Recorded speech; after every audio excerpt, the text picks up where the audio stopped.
रामपुर में लगातार बारिश का दौर जारी है। लगातार 36 घंटे बारिश से नदियों का जलस्तर बढ़ा है। जीवनदायिनी कन्हर नदी का एनीकट से ऊपर जलस्तर बढ़ा है। एनीकट के ऊपर पानी बह रहा है। छत्तीसगढ़ झारखंड की सीमा पर बहती है कन्हर नदी। किसानों के लिए मुसीबत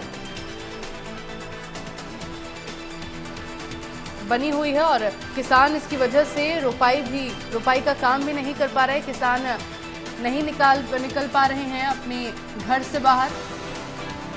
स्कूल में पढ़ाई करने वाले बच्चे स्कूल नहीं जा पा रहे। किसानों के खेत पानी से भर चुके हैं।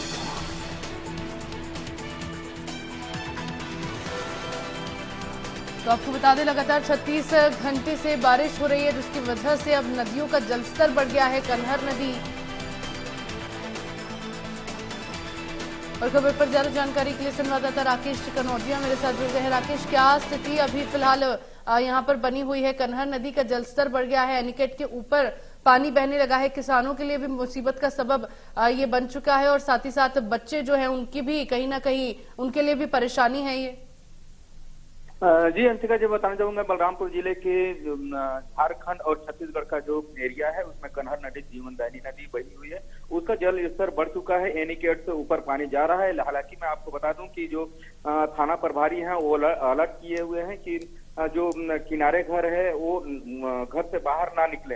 हालांकि एक चीज और मैं बता दूं कि किसानों के लिए भी एक मुसीबतों का सामना भी करना पड़ रहा है, क्योंकि अपनी रोपाई नहीं कर पा रहे हैं खेत में। और वहीं मैं आपको बता दूं कि जो छोटे छोटे बच्चे हैं स्कूल जाने के लिए वो स्कूल नहीं जा पा रहे हैं। तो कहीं ना कहीं ये पानी बन चुका है मुसीबत। और लगातार 36 घंटों से पानी बरस रहा है, जिसे जनजीवन अस्त व्यस्त हो गया है। अब एक बात बता दूं कि जो ग्रामीण क्षेत्र है जहाँ पे छोटे छोटे नदी नाले हैं वो उफान पर हैं। मैं आपको बता दूं कि यहाँ पे जो वारफनगर विकासखंड के एरिया नदी है, मोरन नदी है, वो भी उफान पर है। और जो जिससे मैं आपको बता दूं कि जो किसान है वो कहीं ना कहीं परेशान होते नजर आ रहे हैं। अपने खेत में नहीं जा पा रहे हैं, रोपाई के काम नहीं कर पा रहे हैं।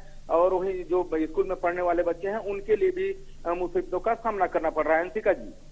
जी बिल्कुल राकेश, और जिस तरह से यहाँ पानी का जलस्तर नदियों का बढ़ता जा रहा है, पानी जो है ऊपर आता चला जा रहा है, किसानों के लिए मुसीबत है, बच्चों के लिए मुसीबत है। ऐसे में अब हालात और बिगड़ने की भी संभावना है। उन हालातों को काबू किए जाने के लिए प्रशासन की ओर से क्या तैयारियां की गई है? क्योंकि बच्चे स्कूल नहीं जा पा रहे, किसान खेतों में नहीं जा पा रहे। अच्छी बात बोली आपने। जो कल कलेक्टर से मेरी बात हुई थी, उन्होंने कहा है, साफ तौर पर कहा है कि यदि नदियों का जल स्तर यदि बढ़ रहा है, जो ग्रामीण क्षेत्रों में जो लोग रहते हैं वो उनके लिए जो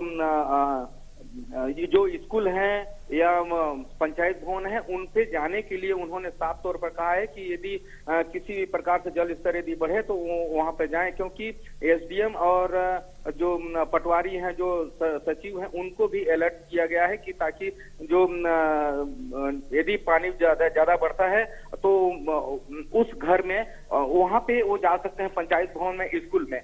तो कहीं ना कहीं प्रशासन भी एक अलर्ट मोड पर है। और वही आपको बता दूं कि रामानुजगंज का जो थाना प्रभारी है ललित यादव, उन्होंने अभी अलर्ट जारी किया है कि घर से बाहर ना निकले। जो नदी के किनारे एनीकट जो कन्हर नदी है उनके किनारे यदि घर बना हुआ है वो बाहर ना निकले और अपने घर में सुरक्षित रहे। जी अंशिका जी। चलिए ठीक है राकेश, बहुत शुक्रिया आपका तमाम जानकारी साझा करने के लिए।